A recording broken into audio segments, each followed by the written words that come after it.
विठू, माझी माऊली, एवढं मी काय पाप केलं होतं जो तू आम्हाला हा दिवस दाखवलास?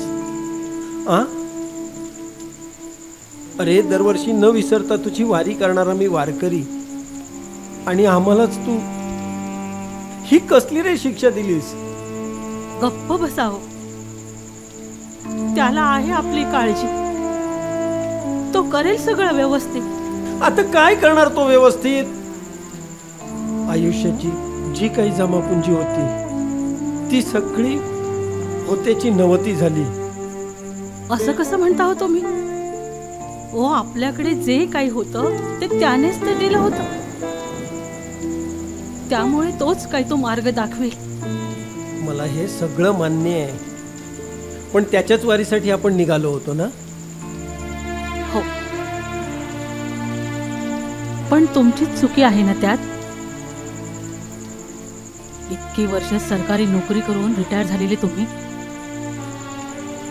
तुम्ही कसे काय फसलात हो?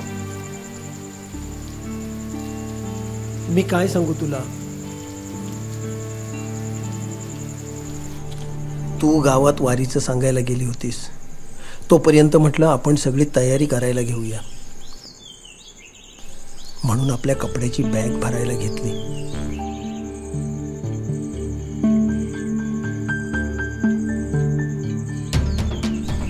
बॅग भरत असताना परत परत कोणाचा तरी फोन वाजत होता. म्हटलं थोड्या वेळाने उचलू, पण सततच फोन येत होता, म्हणून शेवटी कंटाळून फोन उचलला. हॅलो. नमस्कार सर. हां, नमस्कार, बोला. सर, मी ASR बँकमधून बोलतोय. हां, बोला बोला. सर, आपण KYC अपडेट न केल्यामुळे आपलं अकाउंट ब्लॉक करण्यात आलंय. म्हणजे का? काय झालं? सर, तुम्हाला तुमची सगळी कागदपत्र घेऊन बँकेत यावं लागेल, मगच तुमचं अकाउंट सुरू होईल. अहो, मी आता पंढरपूरच्या वारीसाठी निघालोय, आणि वाटेत मला पैशांची सुद्धा गरज लागणार आहे. मी आता काय करू सांगा ना? सर, तुम्ही आमचे जुने कस्टमर आहात, त्यामुळे मी तुमच्यासाठी एक काम करू शकतो. तुम्हाला मी एक लिंक पाठवतो, त्यात तुमची सगळी माहिती पटापट भरून मला पाठवा. पण तसं केल्यावर अकाउंट चालू होईल ना? हो सर. चालेल, हरकत नाही, पाठवा. ती लिंक मी ओपन केली, माझी सगळी माहिती त्यात भरली आणि पाठवली.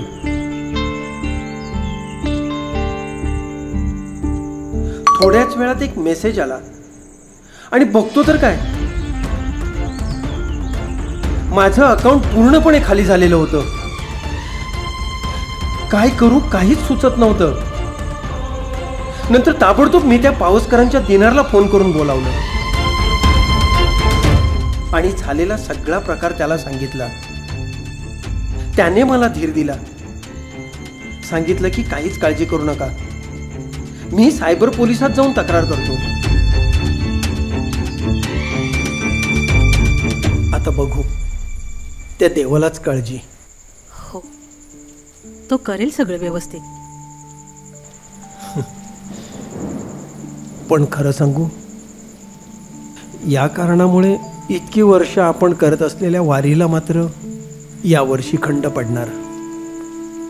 त्याच्या मनात असेल ना, तर तो नक्की आपल्याला यातनं मार्ग दाखवेल. ते तर आहेच ग. आता विचार करू नका, झोप.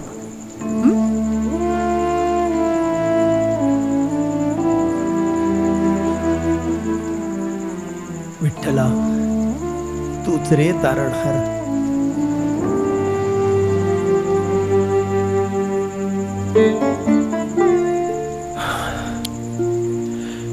विठ्ठल विठ्ठल विठ्ठल.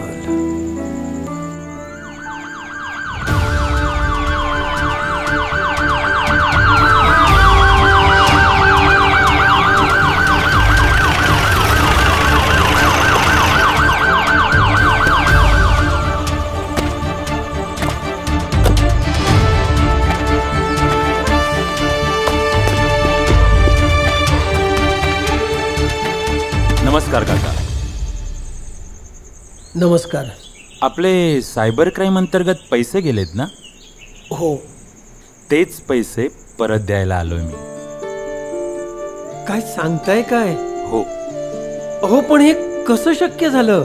अहो गेले अनेक दिवस बऱ्याच लोकांना फ्रॉड कॉल करून पैसे लुटणाऱ्या टोळीला आजच आम्ही गजाआड केलंय. त्यांच्या जाळ्यात तुम्ही फसला तसं कळलं. होय. म्हटलं तुमच्याच घरासमोरून पुढे जात होतो, जाताना तुमचे पैसे देऊन जावं. आणि खरं तर वारीला जाणाऱ्या माणसाला पोलीस स्टेशनला बोलावणं योग्य वाटत नाही. तेव्हा हे घ्या तुमचे पैसे.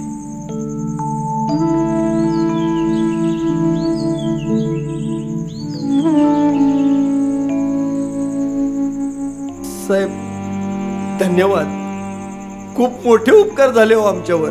हो उपकार कसले, कर्तव्यच आहे ते आमचं. थांबा, मी बायकोला सांगून येतो, तिला खूप बरं वाटेल. हा आलो. अगं ये, ऐकलंस का? अगं बाहेर ये पटकन. ओ काय झालं काय? हे बघ, आपले पैसे आपल्याला परत मिळालेत. काही सांगताय काय? हो. पण हे कसं काय शक्य झालं? अगं काल आपण दिनारला पोलिसात तक्रार द्यायला सांगितली होती ना. ज्याने मला फ्रॉड कॉल करून फसवलं त्या टोळीला पोलिसांनी आज सकाळी जेरबंद केलंय. त्यामुळेच आपले पैसे आपल्याला परत मिळालेत. तुम्ही पहिल्यांदा दिनारला फोन लावून त्याचे आभार माना. हो.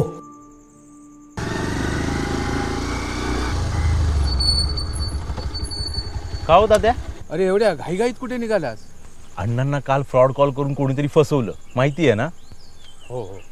त्याचीच तक्रार अण्णांनी मला पोलीस स्टेशनला द्यायला सांगितली होती आणि नेमकं मी कामाच्या गडबडीत विसरलो. काय माणूस आहेस रे तू. चुकलंच हो माझं. हो अण्णांचाच फोन आहे. उचल उचल. हॅलो. हॅलो. बोला ना अण्णा. हा दिनार. हा. अरे बाळ, तू काल पोलिसात तक्रार दिली होतीस ना? अहो मी आता पोलीस स्टेशन मध्येच आहे. नाही तुमची ती सायबर क्राईमचीच तक्रार द्यायला आलो होतो.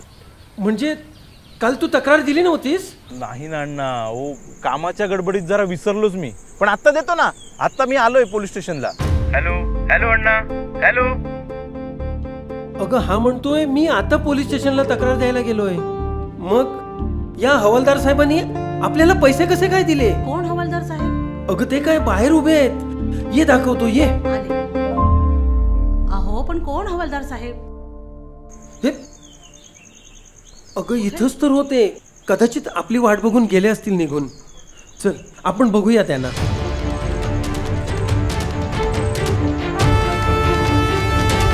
साहेब.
घेऊन या पुंजी आयुष्याची.